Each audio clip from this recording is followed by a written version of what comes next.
بسم الله الرحمن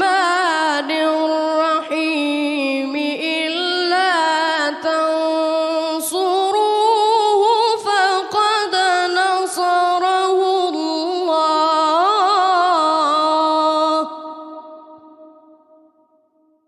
إذ أخرجه الذين كفروا ثاني اثنين إذ هما